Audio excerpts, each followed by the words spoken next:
Chapter 7. Thank you. Janiah drank greedily from the mug Anne offered. The spiced cider warmed her insides, replacing the chill that had settled in her bones since her trek from the Nine Towers. To venture out to Emberfall, she'd chosen the cloak that would best hide her identity. Sadly, it wasn't the cloak best suited for fending off the cool autumn evening. The house Anne had brought her to was dark, except for two small candles the girl had lit. Anne had known where to go to find the matches, as if she knew the house well, but clearly no one lived here. It was too quiet, and though it was filled with furniture, Janiah couldn't help feeling the house seemed empty. Janiah peered through the dim-lighted Anne, who sat hugging her knees to her chest. Anne couldn't take her eyes off the princess. "It's very dark," Janiah said. "Can we light more candles?" The girl shook her head. "It would attract attention, and you said you wanted to keep your visit a secret." Janiah felt her cheeks flush. So much for exploring the town unnoticed. She hadn't even set foot in Emberfell before her presence had been revealed. Thankfully, Anne had respected Janiah's pleas for secrecy and had helped spirit the princess through the shadows of the town. "Whose house is this?" Janiah asked. Anne opened her mouth, but then closed it, as if she suddenly thought better of what she was going to say. When she finally spoke, she said, "How are you feeling? Getting too close to the cars can be dangerous." "I'm fine," Janiah said. "The bramble didn't hurt me. A few scratches, that's all." Anne leaned in. "But how do you feel?" Janiah wasn't sure she understood the question. "I'm fine, I told you." But she could tell by the look in Anne's eyes that it was the wrong answer. "How should I feel?" Anne took a cinnamon stick and stirred her own mug of cider. "Most people who go near the cars, there's something about it. People feel the urge to get away." "Well, I'm not surprised," Janiah said. "The mire bramble is very dangerous." But Anne shook her head. "It's not just that. Their skin starts to crawl, and they don't know quite why, but everything in their brains and in their hearts tells them they don't want to be anywhere near." "You mean they feel scared?" "No, not exactly. They usually move away before they can feel truly scared." Anne eyed the princess curiously. "But not you?" Janiah returned the girl's inquiring stare. The princess had indeed felt scared when the mire bramble snagged her ankle and pulled her down, but that was to be expected. Aside from that, "No," the princess admitted. "It's because you're part of the royal family. At least I think so." Janiah wasn't sure what to make of this. She had always been told that the people of the monarchy were happy all the time, and that it would be her job as monarch to make sure they stayed that way. Royal decree was keeping her from entering the cars. Maybe something else kept the rest of the world out. If so, how would she find someone to explore on her behalf?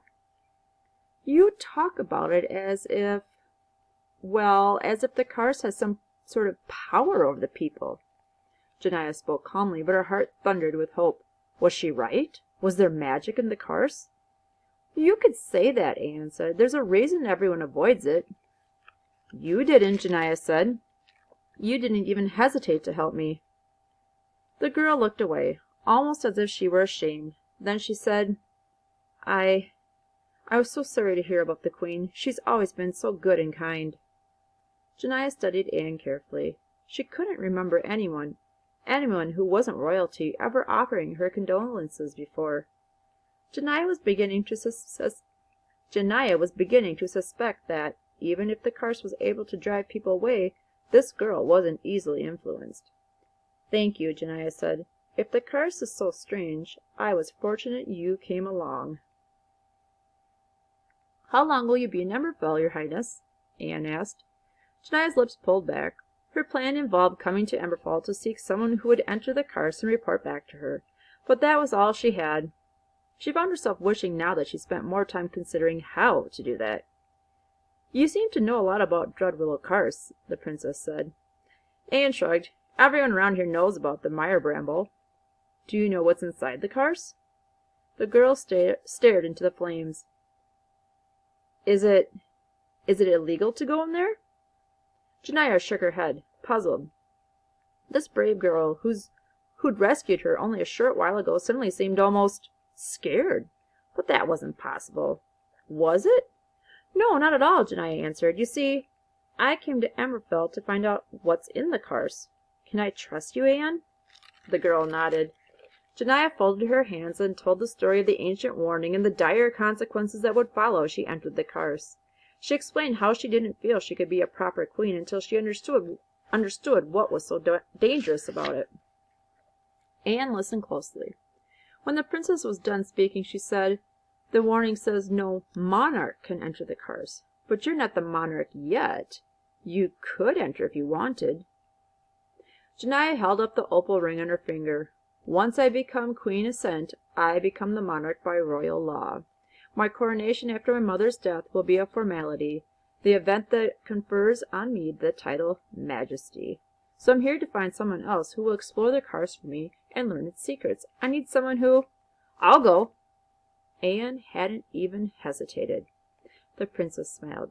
"I appreciate your eagerness, but I think someone older—" "You won't find anyone else," Anne said. Then she swallowed hard. "Forgive me for interrupting, but no one else will go near the cars. I've told you, it has ways of keeping people out."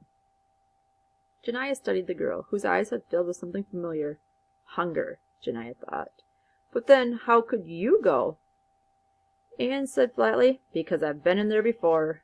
So the girl did know about the cars. "What have you seen?" Janaya said quickly. "Is it dangerous? Is it magical?" Anne gnawed on their lower lip. "Well, there's the bog, of course. Dreadwillow trees, lots of them, and—" The girl paused, and then she said, "And I've heard singing." "Singing? Did someone live in the cars?"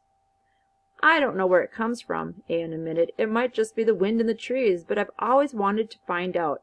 I'm sure if I were to just go in deeper I'd know more, and I could see what else is there." Janaya could hardly contain her excitement. Suddenly the idea of learning what was in the cars was very real. This could actually work. It was almost too easy.